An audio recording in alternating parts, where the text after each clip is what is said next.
Welcome to Live Well, Dream Big. I'm Suzanne Monroe, founder of the International Association of Wellness Professionals, where I've been teaching people how to live a life of wellness, tap into their passion, and go for their dreams for over 15 years. I believe living well and dreaming big starts with ourselves. This podcast will show you how to create a healthy, holistic life, empower your mindset, follow your dreams, and make a big impact. Let's dive in right now. Hi, everyone. Welcome to Live Well, Dream Big. Thank you so much for joining me for another episode. Today, I thought I would do a special episode, and I'm calling it Ask Suzanne Anything. And I thought it'd be fun to have kind of an informal episode where our listeners could submit their questions and ask me anything they want to know. So people from all over the world joined in our podcast community. They've submitted their questions for this episode to ask me anything about my personal life, my business journey, mistakes I've made along the way, and much more. And, the answers to these questions are totally unscripted, as I just showed up for this live episode after a vacation. I wasn't sure what I was going to be in for. There's some great questions, and I shared some personal stories and struggles I've made along the way and how I've overcome them. So I hope you enjoy listening in. It was a fun episode. And if you enjoy this episode and you want to hear more, be sure to subscribe to Live Well, Dream Big and share the show with a friend. All right. Thanks for tuning in. Let's get started. I want to welcome everybody back to Live Well, Dream Big and another episode. Today is a special episode called Ask Suzanne Anything. And our community and many of our live listeners to the podcast have submitted their questions. And so I'm kind of excited to do this, and also a little like, how's this going to go? And this is kind of the funny thing. I knew in advance coming into this that I wasn't going to have time to really prepare anything for this episode or to come up with any content or anything, because I just got done. I've been on vacation for 2 weeks, but I don't even know if I can call it a vacation because it was just so busy. I think I need a vacation after the vacation now. Has that ever happened to anybody out there? Yeah. First, we were gone camping for a week, and it was one of those camping trips where camping is a lot of work. You're like setting up, tearing down. And it was one of those things where there was rain. And so it was kind of like, okay, there's a lot going on. And then we got back and we just hosted a family reunion. So we had 25 people visiting for like over 4 days. And I was hosting most of the events and everything at my house. So in one hand, I was like, great, I'll just show up to do this call. On the other hand, I was like, okay, I'm just showing up to record this episode live, and I have no idea exactly what I'm going to say today.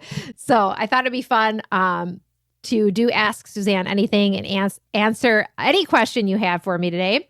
And that's what we're going to do. There's a lot of submitted questions, so we're going to run through those first, and then we'll open up to our live listeners and find out what questions you guys might have, and we'll go from there. So let's do it. So our first question that was submitted comes in from Stephanie, who says, I have a question. I hope it's okay. How old are you, and how do you look so great all the time? Wow, thanks. And do you ever have bad days? Okay, let's get into this one. First of all, I was like, wait, how old am I? I'm not sure. I'm 44. I think I was born in 1977. So it's funny because I actually do forget how old I am. Somebody just asked me this weekend, like, how old are you? And I was like, I looked at my husband. I'm like, how old am I again? I think I stopped counting when I turned 40. I really did. I'm just like, I don't know. I'm not one of those people like attached to like numbers. I really, honestly, sometimes I'm like, am I 43? Am I 45? I'm like, I'm not sure. I don't think about my age or like the number that much anymore. I don't know. So that's kind of funny. And I literally do forget how old I am some days. So, well, thank you. I look so great all the time. I'm not sure about that, but I do appreciate it. And I don't do anything special whatsoever, Stephanie, except for, I really feel like I do practice the elements of Wellness 360 and the whole holistic philosophy that, all of us kind of embody here at the IAWP. And to me, it's really just about always kind of checking in and like really trying to work with all the elements and just seeing where I am with things. And it's kind of more natural. I'm not, looking at each thing every day and kind of saying, oh, what's going on here. But I'm also somebody like, I never really go to the extremes with anything. So I've never done extreme dieting or like extreme exercise, or I know people do different things and they feel great for a while, but then they kind of seem to like swing to the other side or whatever. I've always kind of just been I just try to stay like somewhere in the middle, stay kind of grounded, stay balanced, like do what I can. And that's really, I guess, what works for me, And I think different things work for different people for sure, of course. So I'm not exactly sure what I do to kind of stay looking a certain way. I'm not somebody into like totally into my looks, trying to like, do the latest trends or whatever. But I think when it comes to wellness, I think a lot of it is, some of it's genes, right? Like my mom has great skin. I'm very helpful or thankful for that. But I think a lot of it's like just taking care of yourself. And no matter what you look like, I think if you're taking care of yourself, you feel good on the inside, right? So then that kind of comes out in whatever you're doing. And it's really that energy, hopefully, that people pick up on, right? And so always kind of focusing on what actually is going to make you feel really good today, I think is really important. I'll talk more about that in a little bit, but that's a question I do like to ask myself every day. Do I ever have bad days? Yeah. And this actually might be one of them. I know, honestly, I took a picture before this call. I'll post it later on social. I was just like sleeping, kind of like resting over here on my little couch area. I was like, okay, I think I can do this call. I feel very sleepy today because, as I said, I was just hosting this family reunion. It was a lot of fun, but it was also a lot of energy, kind of a lot of work.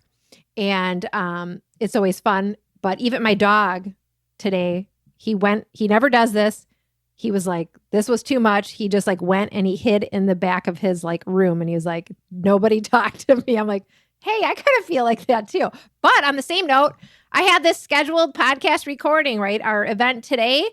And so what do I do if I have a day where I'm feeling kind of off? Or maybe I wake up and things just don't feel quite right. And I'm like, oh, I'd rather just not do today. I'd rather cancel today, And so what I do is I give myself that option. I say, well, I have options. I could cancel today. I could be like, hey, everybody, not feeling well, not feeling up to it. And I could cancel, right? So I kind of I give myself permission to be like, what could I really do today? And usually if I go that route, I'm like, oh, that doesn't really feel great either. Like, and if I want to cancel, I could, right? But oftentimes I'm like, oh, that doesn't feel good either. That's too far the other way. I really don't want to. So what usually comes through is, okay, what if I just show up? I don't have to be perfect. Doesn't have to all be planned. I just be authentic. I see what happens, tell people where I am, and I see how it goes. Right? And then I say, okay, I'm only going to do one thing today. I'm just going to do the one thing that I need to show up for. And I give myself permission to do that. What if I just show up for this and maybe I just cancel everything else for the day? Or I decide I'm going to rest the rest of the day, right? So when you're like, oh, I can't do today, it's a bad day, it's like, okay, what is maybe one thing you could do, or the one thing that you have to do, but you don't have to do the rest? And that tends to work pretty well for me. But if I don't do that, I'm like, oh no, you kind of start to freak out. And so you kind of have to pause. And I think that pause is really important. You're like, okay, I'm kind of having a bad day, or maybe today is not feeling quite right. And then if you stop and you say, okay, why aren't things feeling quite right? Why is today not a good day, right? I think it's easy to just keep pushing on, and then the day does get kind of worse, right? Because we tighten, and it gets harder and harder and harder. But if things aren't going well and we stop and we say, okay, what's coming through right now? And I think that's been a really big thing for me, is allow myself that pause, whether it's 5 minutes or 10 minutes, to kind of check in with my own emotions and my own place and say, okay, here's where I am, and give myself that time to just process how I actually feel right now. And then when I allow myself to feel how I'm feeling, then it actually kind of dissipates because I've acknowledged it, right? It's really like having that love for yourself in that moment. And then it kind of dissipates, and it's like, okay, it's all right. But if you don't do it, if you don't acknowledge yourself, then it doesn't become all right, right? Because it just becomes harder and more stressful. So that's usually what I do. And those are things that kind of help me. So I think there's another similar question to this too. Well, I'll kind of tie in a little bit more about my days and and what happens. But I hope that answers your question, Stephanie. Thank you for your question. I loved it. That was fun. Laura's asking, okay, I think all of us could benefit from a typical day in the life of Suzanne, the good, the bad, the ugly. If you're up to sharing, what was life like also when you first got started as a coach? All right, let's dive into it. Okay, so wake up. One of the first things I do try to do almost every day, and it feels like it's pretty non-negotiable. Sometimes things don't go, as planned, but then I say, okay, I'm going to get it in later in the morning. But I really try to hit my meditation area. I got my yoga mat. I hit my yoga mat kind of right away. And I like to do about like 10 minutes of yoga and like maybe 10 minutes of kind of meditation, some practices that I do. And to me, it's like, okay, if I do nothing else today, if I just do this, and sometimes I don't have the 20 minutes, right? Maybe I got to get my kid off to school, or, I woke up late or something happened. Something needs my attention right away. Maybe I can't do it, but no matter what, I try to do it. And in fact, when we had all the guests and everything staying with us, one thing I did differently this year, which I haven't done in the past, because normally I'll say, oh, I'll put that on hold, if I'm hosting people or doing something. Oh, I'll skip that for these 3 days and I'll just get back to my routine later. And that's what I've usually done in the past. And what I found is if I do that, one, it's really easy to then get out of your routine later, right? And then two, I find like these are the things that fill us up the most. These are the things that keep us the most balanced. But then when we need them the most, we don't do them, right? So I'm like, no, this time I'm gonna do this. So I moved my meditation space to a different place because someone's going to be using my space. So I moved my meditation. I set it up in a different place. Okay, so there it was. It was in a different spot that I could have access to, and I did that still every morning. Right. And I was like, this is what I'm doing regardless of what the rest of the day is going to bring. And that was really different. That was really great too. So typical day, do my practices. My practices kind of changed too. I would say right now through my meditation practices and prayer practices, I'm really kind of focused on a couple things. One, I'm really focused on bringing something beautiful from outside to inside. So I'm really focused on at some point during my day, going out in nature and finding kind of like a little gift, and making kind of like a little offering or just putting it in my meditation space, just as a way to kind of remind me of the season and all of the life that is around us, right? And the beauty that's around us, and bringing that kind of to that space. So that's been really fun. I've found some really pretty things lately. In fact, I found a very small little rose kind of like growing in an area of my yard that wasn't like where a rose was supposed to be. And I decided, okay, I'm going to cut this little rose, and I put it in a jar and in a vase. And then it was really interesting. It was just there. And then a couple of days later, it kind of opened. And then I looked at it and I saw there was this little small iridescent caterpillar on it. And the caterpillar was kind of helping almost to like open the rose, right? And so I always feel like, okay, out in nature, it's kind of always talking to us. It's showing us something. Here's this caterpillar helping this rose to kind of open. And then the caterpillar the next day had eaten a little hole out of a leaf. And the hole that it made was heart-shaped. It was like a little heart-shaped hole in the leaf. And I was like, oh, wow, right? So there's these little insights or little things that are just like, okay, that's something to kind of carry with you through the day. And so that's one thing I do. The other thing I like to do right now, I'm kind of, like I said, it always kind of changes. Right now, I'm kind of focused on two questions. One is, how can I best serve today? Right? I ask myself that every day. It might be kind of a simple word that comes through. It might be one thing I really need to do today, a way that I need to show up, maybe that I haven't been thinking about. So I say, well, how can I really serve today? And then the other is, what do I need today? Right? There's been times where I haven't really thought about that. And I think it's been powerful to really ask this question. What do I really need today?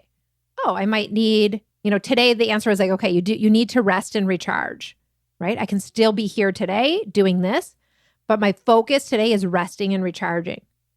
Another day might come through something totally different, right? What do I need today? And it might be that, I like to journal these things out. And then I set an intention for the day. And oftentimes I'll write the little intention down. I'll roll it up in a little piece of paper and I'll just kind of put it there. And I set a little intention to kind of keep with me, right?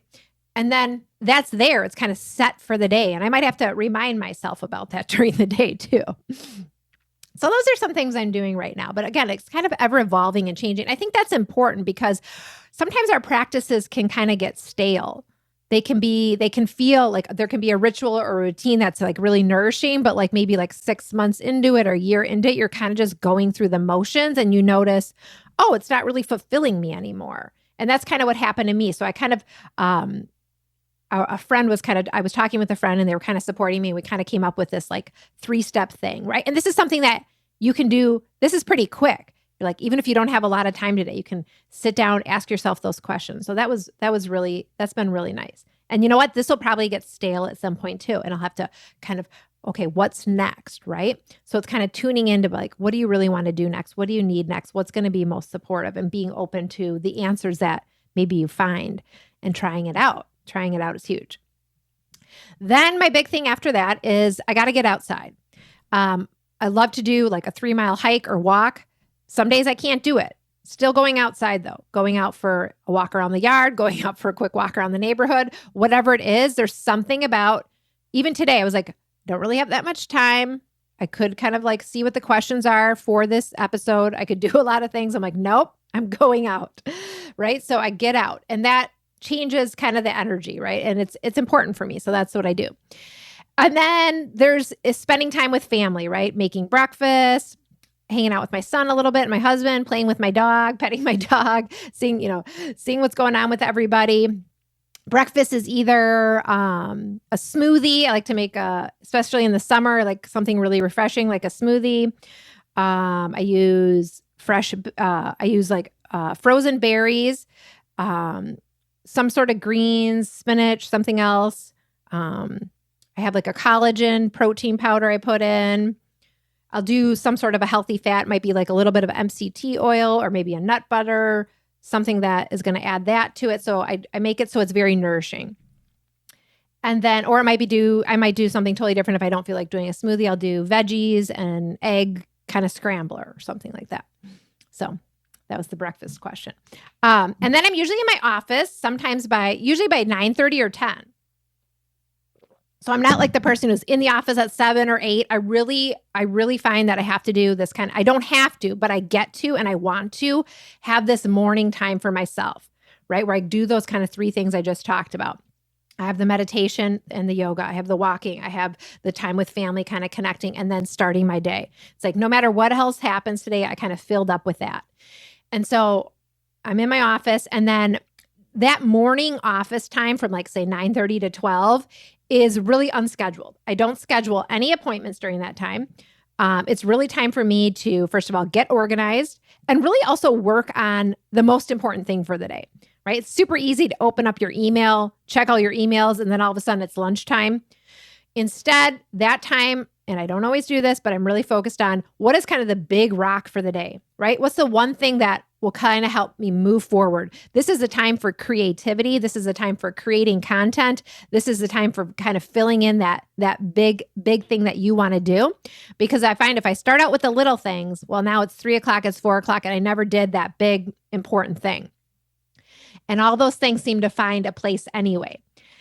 So I start out kind of with the big thing. For me, that's usually creating, right? I'm either doing programming or content or something that needs that energy and that inspiration that can come early on versus at the end of the day, for me anyway. And then if it's Tuesday or Wednesday, depending on the week and what's going on, but usually I'm doing a live podcast episode or a workshop or event for our community. And everybody knows, and they laugh, 11 a.m. Central is the time that I do these.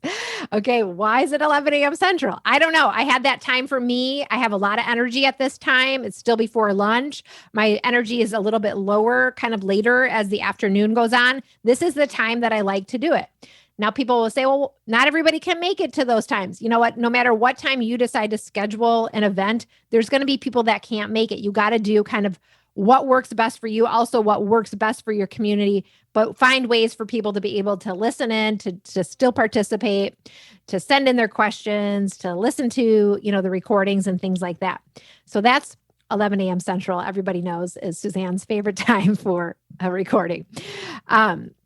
And then then there's a lunch break. And that's one of the great things, right, about working for yourself or working from home. I mean, I remember back in the days before that when I used to go after a corporate job, you're like either trying to pack your lunch, you're eating out, right? To be able to have your lunch at home is so nice.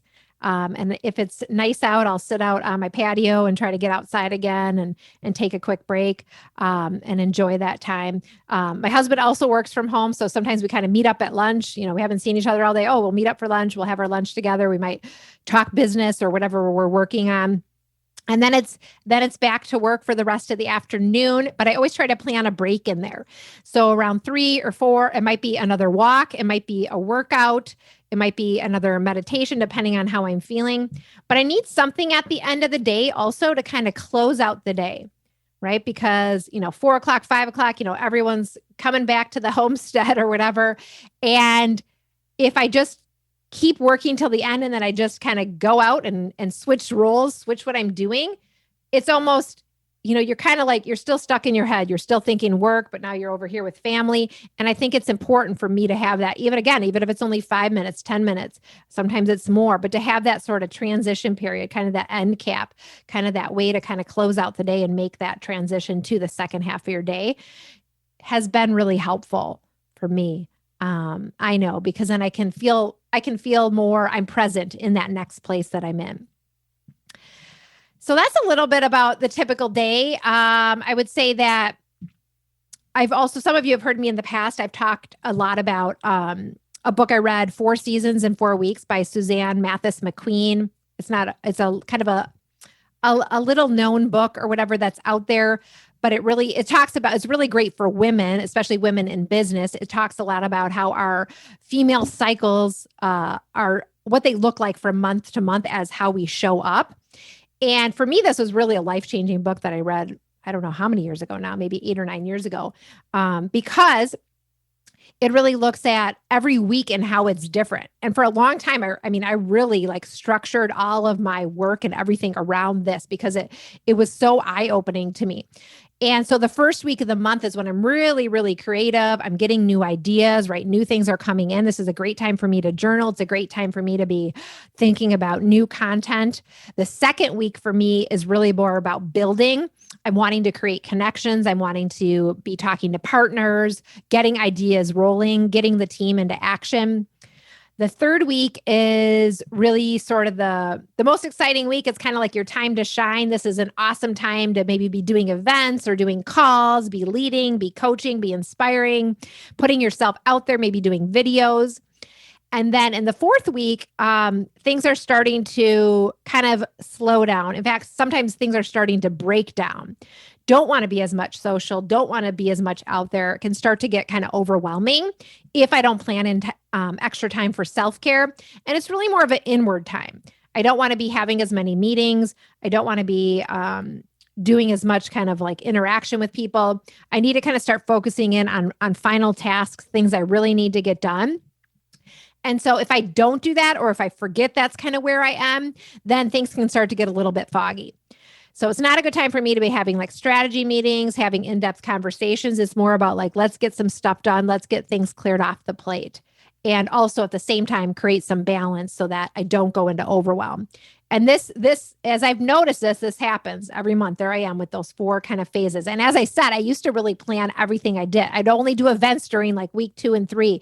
I'd only talk to partners during week 2, and that was really great because I was but that is exactly where my energy was. And it was really fun. But on the same note, it wasn't totally sustainable for me, right? Because I don't have to, but I want to be in connection more. I want to be doing more. I'm out there more every week of the month.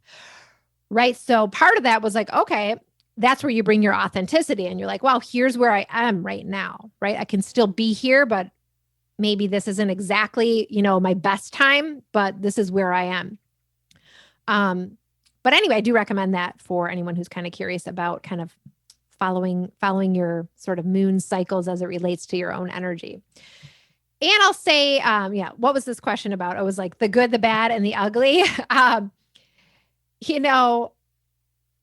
would say, I think the one thing is the good thing is like at this point, I've been able to really bring in a lot of support.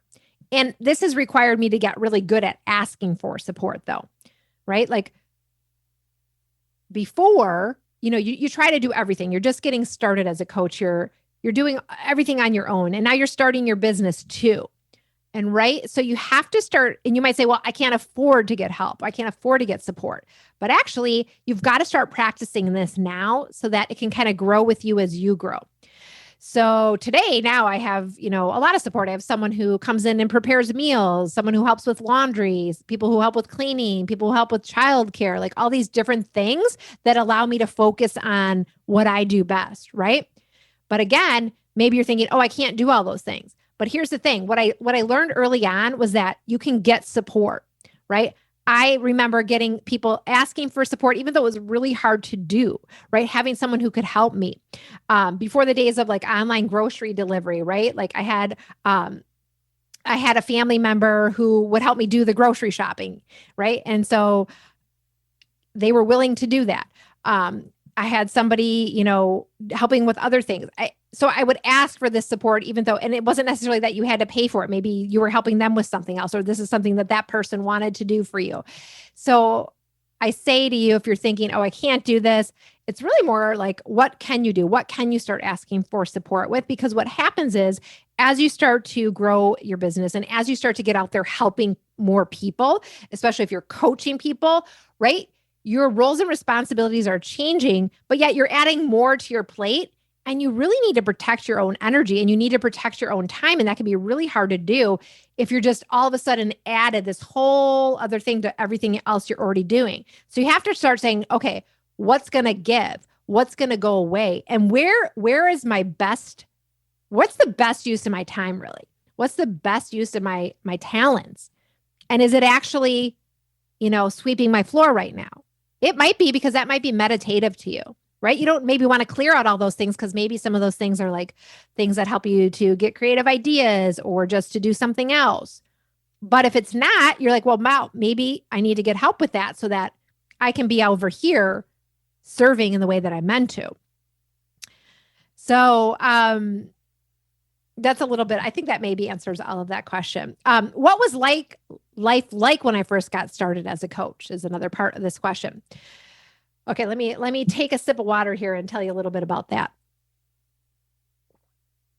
So what was like life when I first got started as a coach? When I first got started, first of all, I was moonlighting as a coach. I still had my day job. I'd go off to my day job, and then I would start helping and supporting my clients in the evenings.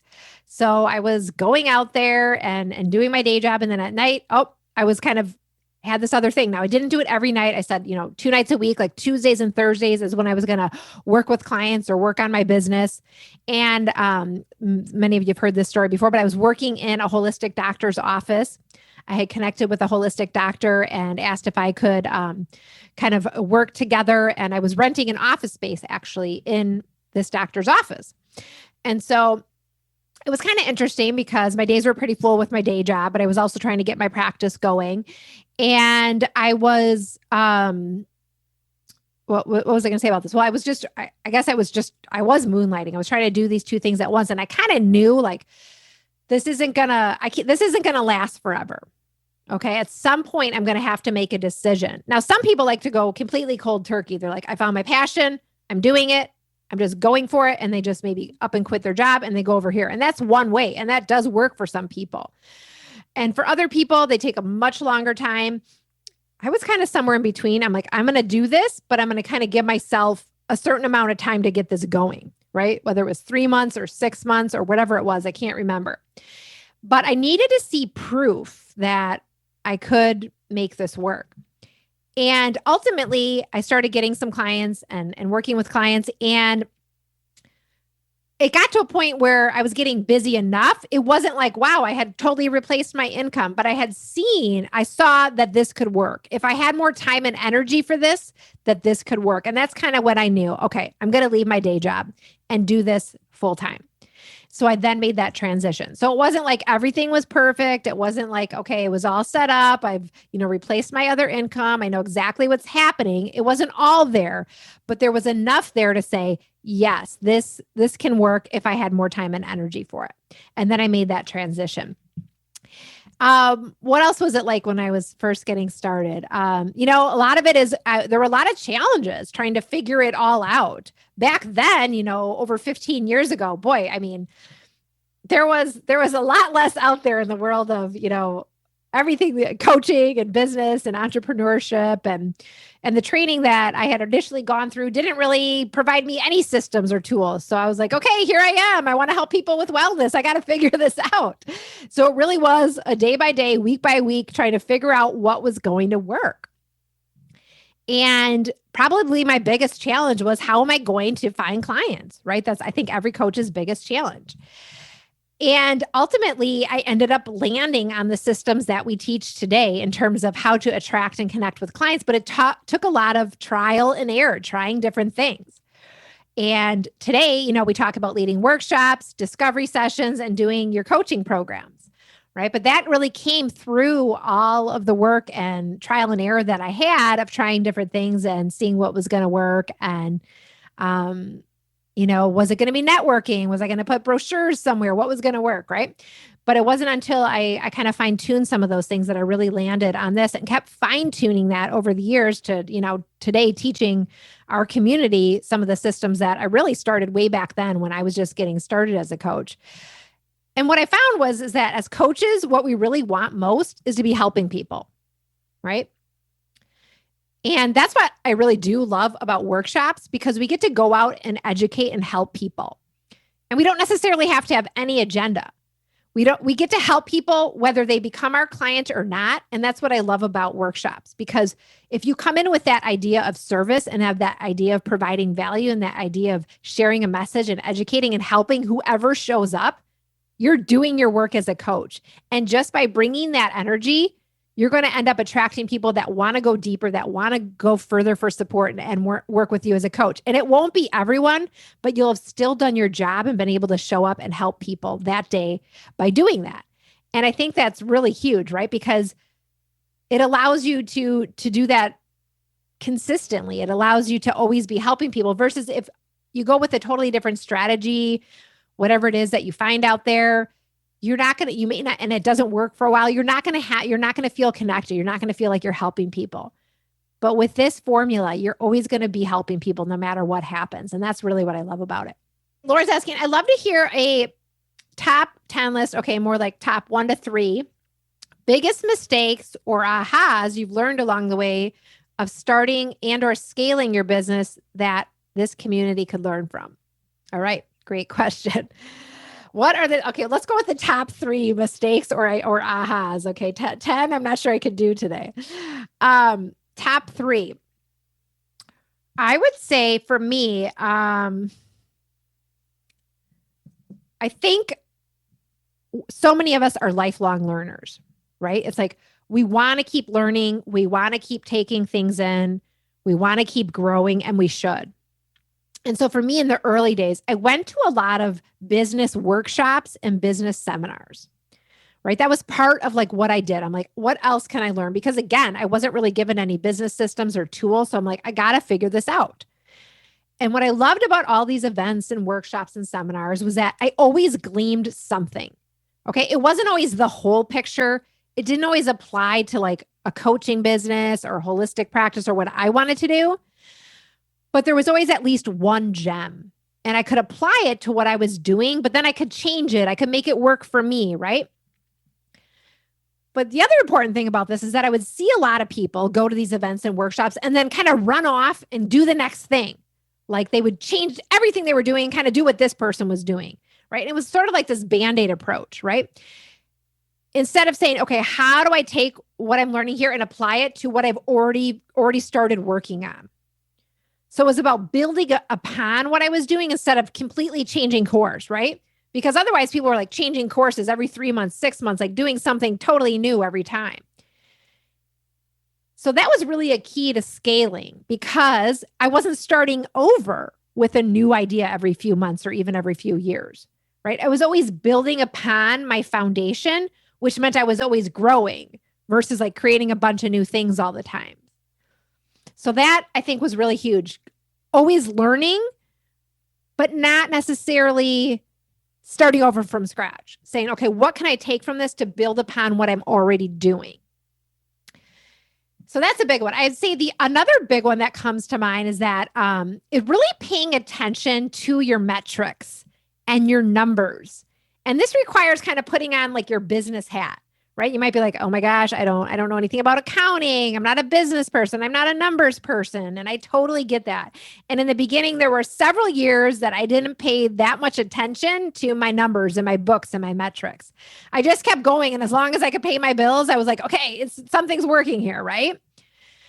But I don't recommend doing that because it's really important to embrace the fact that, okay, as a coach, I'm also a business owner. And even if I don't know how to do this, I can start somewhere. First of all, I can ask for support. I can get support. I can have someone help me who knows how to look at numbers.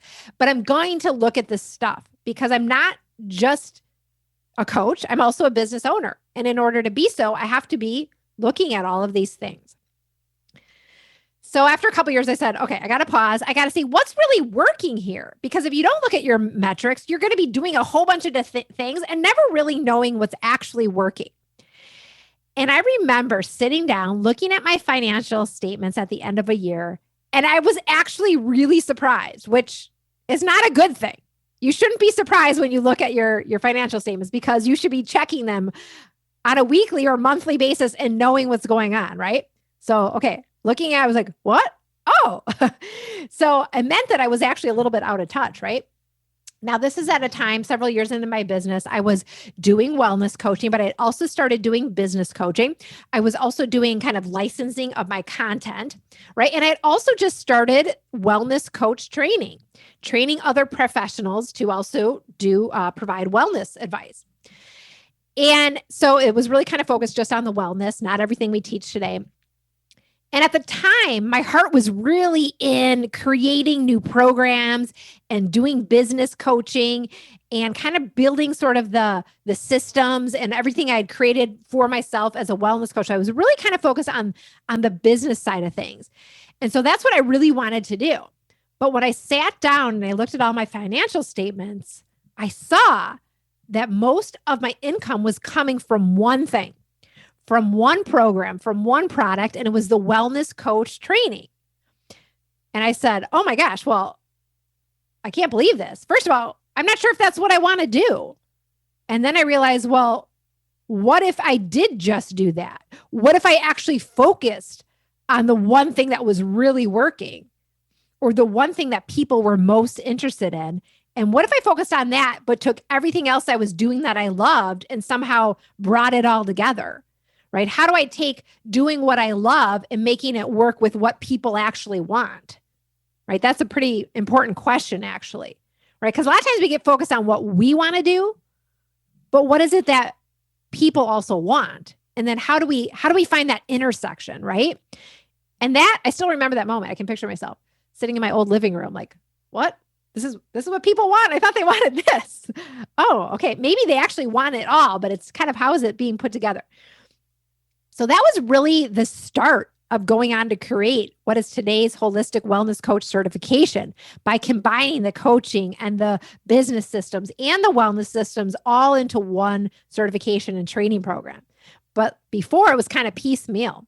And so that's kind of how that all came together, is taking that time to actually look at my metrics, look at what people wanted, look at what people needed, and kind of look at how I could best serve and bring this all together.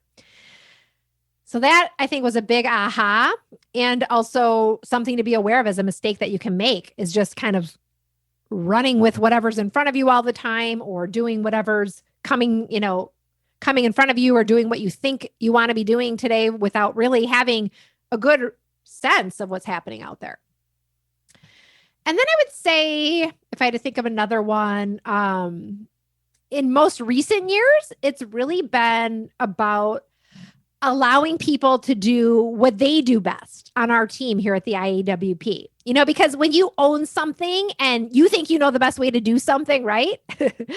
This can leave you kind of trapped, though, right? Because as you grow, if you're the only one who can do everything, that's only going to keep you kind of doing a certain amount of things.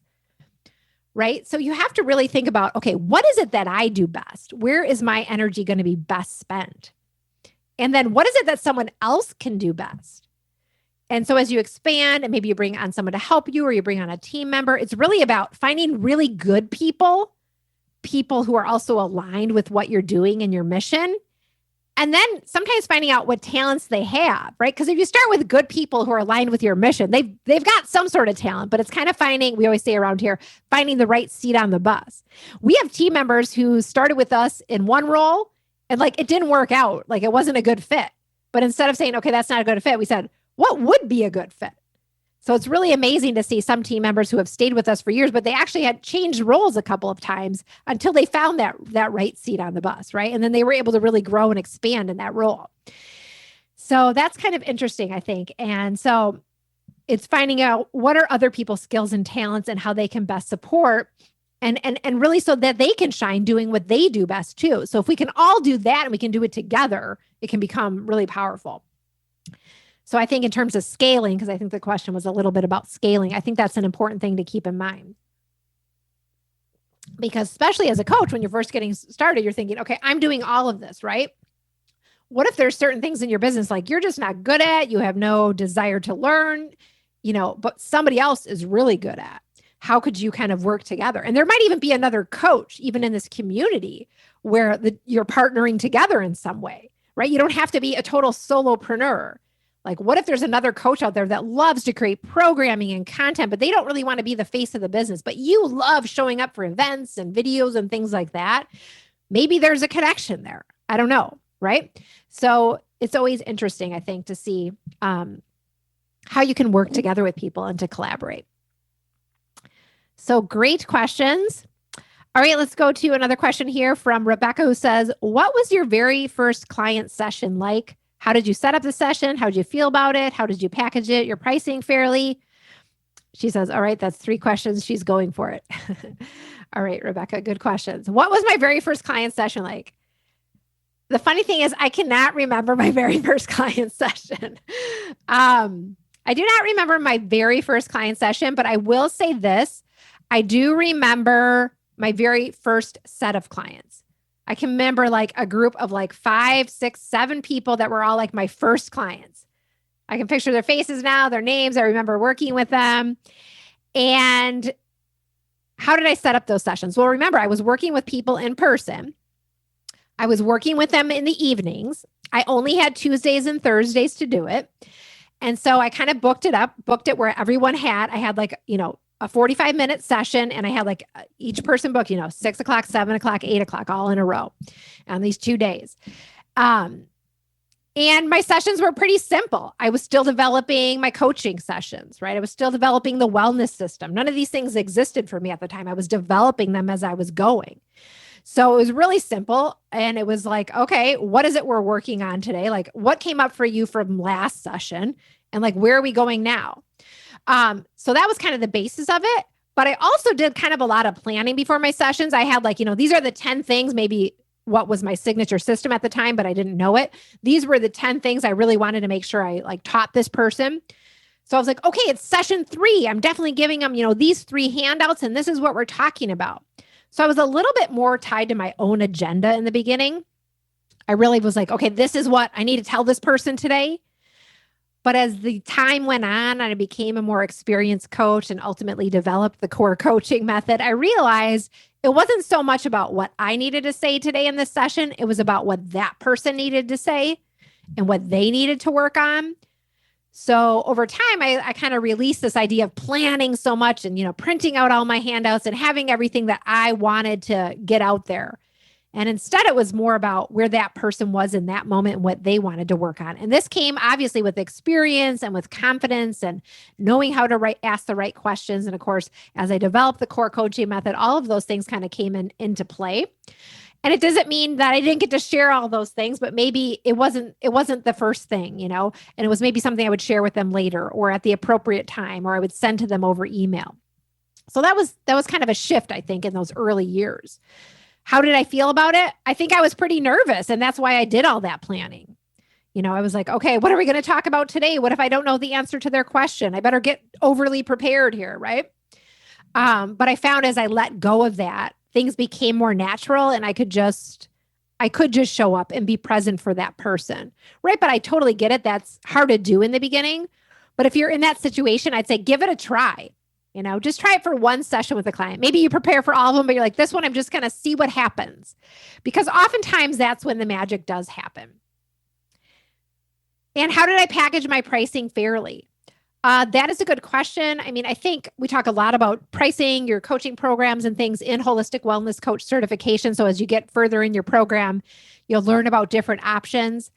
But, I think most coaches kind of start out at a price that's probably too low, right? For all the value and all the support that you're giving. I think my first program was like $650 and it was like for 6 months and included all these sessions and all these resources. And you realize after a few clients that this probably isn't sustainable for the amount of work you're doing. So I think you have two options. You say, okay, I either do a lot less and make it a shorter program because I want to keep that price point the same, or I want to give as much as I can and make this like very comprehensive, but I'm going to have to raise my prices to do that. And pricing is different for everybody depending on the type of program and who you're helping and how you're helping them.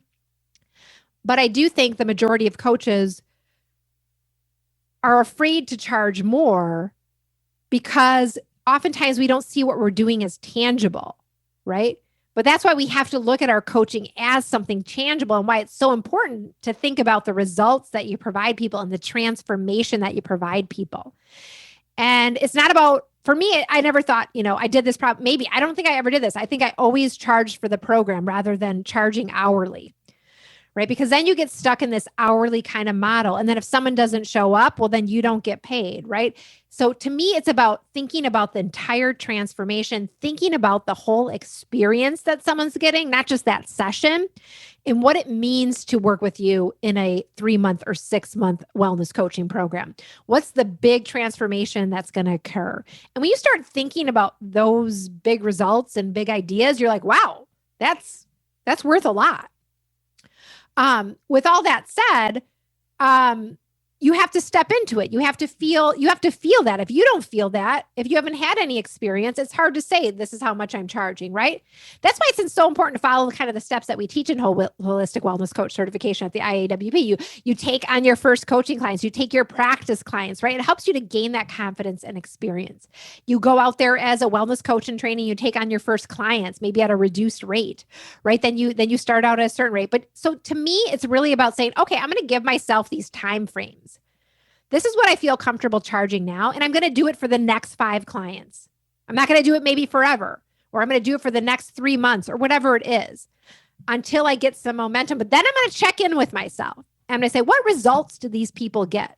What were those results really worth? Maybe I even go back to them and say, what would you have paid for the transformation that you would receive? Right? So that's a pretty big question to ask people. So I think a lot of things can happen, but you just keep checking in with yourself. That's the growth point when it comes to how much do I really charge?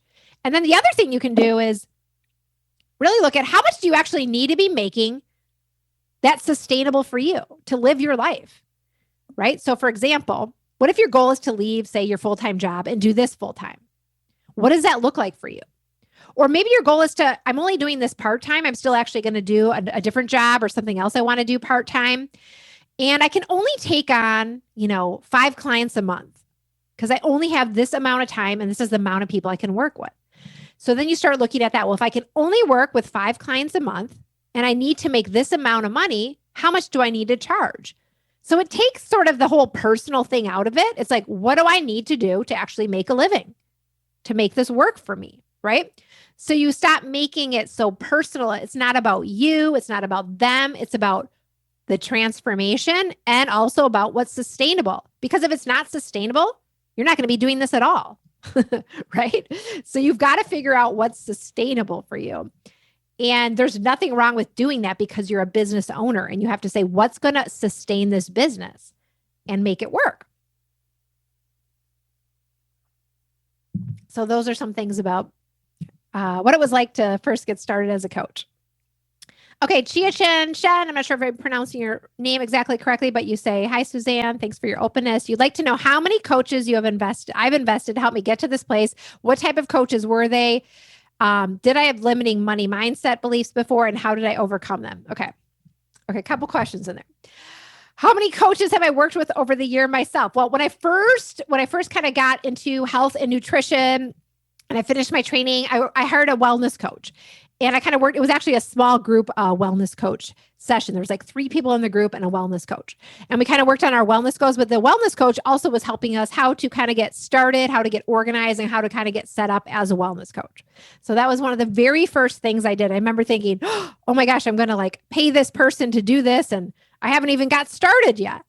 Right. But I remember that being really, really important because there was this element of support there that really helped me to kind of get started on the right foot. And then over the years, then actually, I remember I had a business coach at one point. And I also went to a lot of those business workshops and seminars that I told you guys about. And so I didn't always hire somebody from that or like go on to whatever that program was that person was selling or teaching. But to me, it was kind of like always gleaming those insights that I could keep applying. And then later years, I hired a life coach and worked with a therapist. And it was really about understanding myself and really what patterns were holding me back from what I wanted. And to be honest, that was probably the most important thing rather than the business coaching or the strategy or all the other stuff. It was more about, what were the things that would hold me back from getting those things, right? And how could I work on that mindset stuff? Which is kind of what part of your question is. So I think it's really important to keep learning and getting that support, but it's also, as I said earlier, really important to implement what you've just learned and got support on. So too often I see coaches, they learn a system. For example, here at the IAWP, you learn, your 3 core systems, you have a lot of support, you finish. And then rather than implementing those systems, you go off and you learn another system. You kind of, maybe I'll try something here. And then you go off and you try to add another system. Instead, you got to implement what you just learned so that you can really build that foundation. And we talked about that a little bit earlier. So did I have a limiting money mindset before? Yes. How did you overcome it? Yes. Yes, I definitely had a limiting money mindset at different points in my life for sure. I would say we all have our own inner critic, right? On some level that plays out. And for me, my own inner critic almost stopped me from actually being here today. And I don't just mean for this call, but leading the IAWP and really starting my own business, my inner critic was someone who said, okay, to be good, I have to get a good education. I have to use that education to get a good job. And then I have to go on and get a good income. And then I got to stay in that good job for the rest of my life and be a good employee. Okay. So how does that play out with your money mindset? Well, in order to, have a good income, then you better follow the rules, right? So as soon as you try to do something outside of the rules, your money mindset kind of goes out of whack. And it's like, wait a minute, you can't do that, right? You can't go out and make money on your own because the rules say you got to do this. And so, well, why do I have these rules, right? I had to really have to stop and look at myself and say, where are these mindsets coming from, right? So for me, it was just from my upbringing, right? Because, and this is true for many people, our parents lived a different life. They lived in a different era. They had different upbringings. And for my parents, that was the path to success, right? I remember a little song my dad used to sing as he kind of walked around the house and he was getting ready for work. He'd say, you have to go to work to make some money to buy some milk. And it'd be this little ditty he would sing, right? And that would be in my head. Oh, you got to go to work to buy some money to make some milk, right? So what was that teaching me? Well, you got to go to work if you want to provide for your family. That's what you're going to do. You don't take risks. You don't do something that's out of alignment with that formula. And the minute you do, you're going to fail. Now, today, I don't blame my parents for that. In fact, I'm really grateful, right? Because it was so ingrained in me that became so big, so powerful that it was something I had to look at, right? But had it not been, I might have just kind of went on with life. So those were important experiences. And it doesn't mean that I got rid of my inner critic or I totally changed all of my beliefs. They don't necessarily go away. It's that you're willing to look at them and recognize, okay, they're there. They're still coming through. What are they saying? I think oftentimes with money mindset and limiting beliefs, those beliefs are running on a subconscious level in the background and we don't stop to look at them. So then they end up ruling all the decisions that we make, right? So what did I do about it? I identified what they were. I kind of, again, there's that pause, there's that stop. What's actually driving these actions? What are the voices that are coming through, right? It's about giving voice to that inner critic, giving voice to those limiting beliefs, letting them come through, shining a light on them, right? Rather than leaving them kind of hidden and tucked under the rug, digging in, seeing what's there. And then starting to ask some questions about it, right? Setting aside some time. All right. So if that's the belief coming through, what part of me actually believes that? Where is that coming from? Right? Did I just come up with this belief? No, it was probably taught to me somehow. Well, why was it taught to me? Is that true about today, the life I'm living today? Why do I believe this? Is it really true? And if it wasn't true, what would things look like for me? How would I act differently? What would I do? And then being willing to try those other ways out, right? Because that's what gets you out of those stuck patterns, kind of identifying it, but then being willing to try something. Because otherwise it's the fear that's driving you. So you're saying, okay, I still have those fears, but I see where they're coming from. And what could I do differently that would allow me to see that maybe that fear actually won't come true, right? So I hope that answers your question. Chen, thank you for asking. Julie is asking about doing videos in the early days. In the early days, well, first of all, before there was video, there was definitely video out there, but it wasn't, people weren't going on to see, every video on social media, over 15 years ago. And so my format of video was actually going on television. Boy, I started feel really old. I was back in my day, I had to go out to the local news. But that was the truth. And you know what? People are like, oh, it's so hard to get on television. It's really not, because boy, reporters and newscasters, they need content. Otherwise they got to go out and find all their own stories and their content. Right. So they just you just submit something to them, and you don't submit it like, hey, I'm this person and I'm all about this.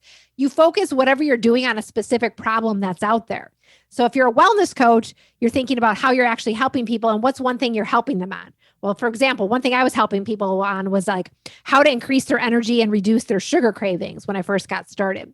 So I emailed the local news station and I talked about, how a lot of people have these energy ups and downs that affect their work day, and they always reaching for sugar and they don't feel well, right? So I focused it around this problem. Well, yeah, come on in, talk about the problem, right? So, oh my gosh, here I am going to be on TV again. And what was freaky about it was you had no idea what they were going to ask you, right? You just show up and you're you couldn't really plan for it. You're okay, this is the topic, but they weren't here's a list of submitted questions we're going to be going over, and you're live, right? But what was kind of cool about that is because you didn't know what they were going to ask you, just kind of had to go with it. And so what helped me do that was having props. So oftentimes we'd be kind of up on a set, and I would bring different props, which they loved, to kind of tell a story. So for example, if I was talking about sugar cravings, I'd bring all these different types of natural sweeteners. I brought a big jar showing how much white refined sugar the average person eats in a year. I brought sweet potatoes and natural sugars that help people to reduce their sugar cravings, right? And I brought all these things. I'd get there early. I'd set them up on the newscaster stand. And then they'd be they would just ask you to talk about those things, right? So that was really cool. So I think that's, something that can really help you, whether you're doing video today or you were on your local news station, right? What are kind of some of the things that can help you talk and to tell a story? And to tell a story, you just have to focus on your own story. And I think that's really important. We get up there, we want to kind of be this expert, we're talking about people's problems. But if we talk about it from our own point of view, how you struggled with something and you share your story, that's super powerful. It's impactful, and it's easy to do because you know the story, right? So those are kind of, showing up on camera in the old days. And then I started putting videos out on YouTube. And they're horrible. I don't even think they're out there anymore. Go look for them, see if you can find them. Who knows? They're probably nothing gets deleted on social media. Totally bad videos in terms of quality, right? No lighting, no mic, just whatever. I remember I had my little flip video camera. Am I dating myself once again? Just have your little camera and then you like plug it into your computer. And it was, I would just putting myself out there, and I'd have kind of like a little topic, and I'd have in my mind 3 things I want to share about this topic. And yeah, then the video would like cut off and it'd be me like, still there, like trying to like stop the video. But people, it didn't matter because people were getting to see me, right? They're getting to know, like, and trust me. And that's really all it is. So you got to take the focus off of you, like, oh, the video has to be perfect, or I have to say the right thing. None of that matters. People aren't going to even totally remember everything you said. They'll probably remember, like, again, one important gem, but they'll get to know you, right? Versus if you're just sending emails or you're making posts. Today, even more than ever, it's about kind of getting to know you and your personality and make that connection. And that's what we talk about here at the IAWP, the know, like, and trust factor quite a bit. And that's really what's going to help with that. And so that's why I do love videos, but that's why I love workshops even more, because you can never build that same know, like, and trust factor, from a distance. The most powerful way to do it is in person. I was just talking with a family member with this over the weekend, who goes out and does basically wellness workshops. But over the last year with the pandemic, she kind of stopped doing it and her business kind of fell off. Yeah, she tried to do video. She tried to do other things and there was some momentum there. But now with things kind of opening up more in her community, she's been out doing workshops and everything has kind of come back together. And it's because of that one simple thing. When you meet someone in person, you get to know them on a different level than you could with a screen there. And therefore you can not only educate them and provide them value, but you can make that deeper connection faster. Doesn't mean you can't do it online. Doesn't mean you can't do it on video. Doesn't mean you can't do it on social media. But what you have to know is it's going to take a little bit longer to do it because there's a lot more voices and you're just that little bit further step away.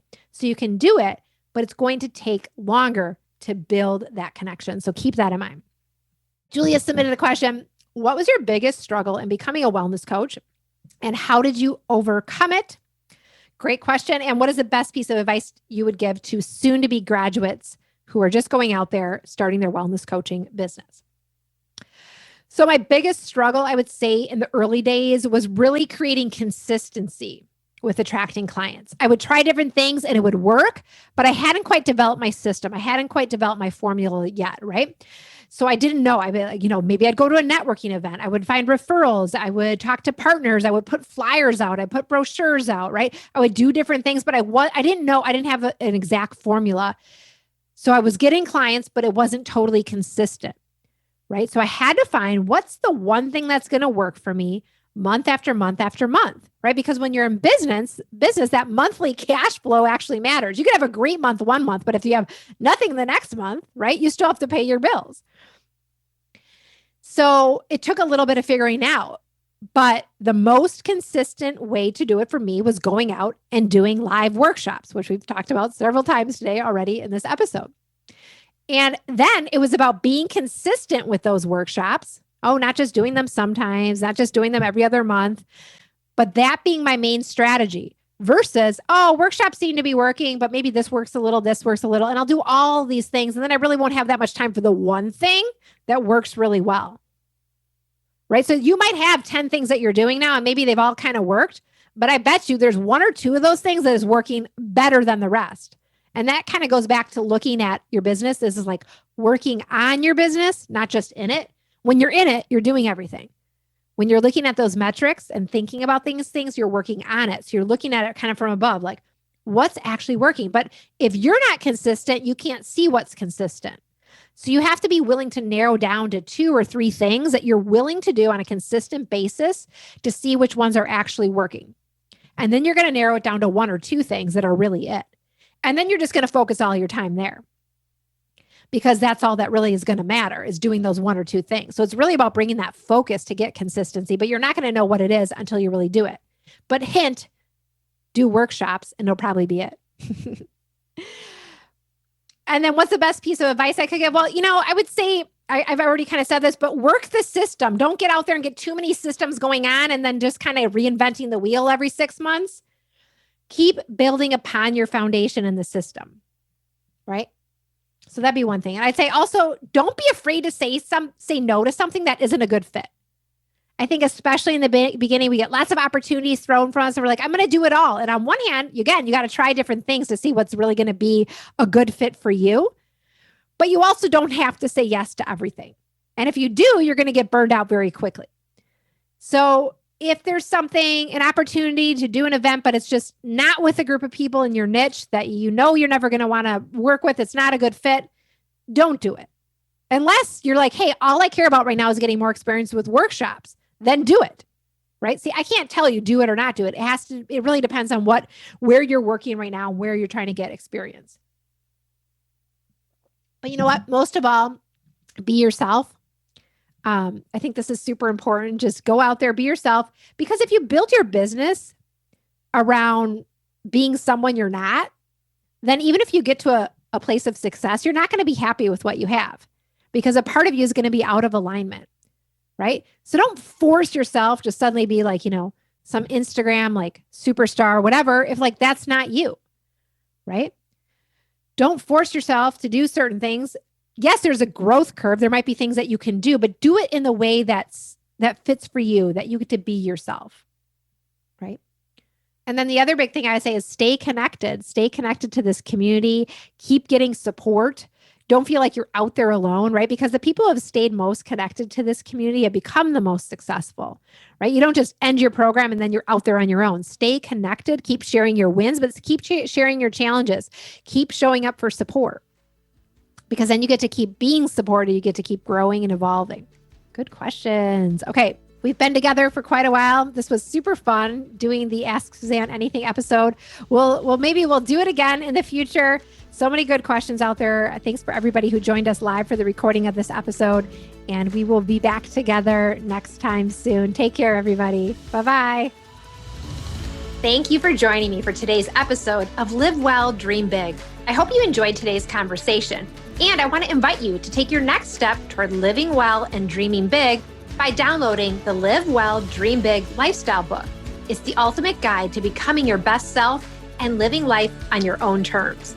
You can grab your complimentary copy by going to the link in the show notes or heading directly to iawpwellnesscoach.com/guide.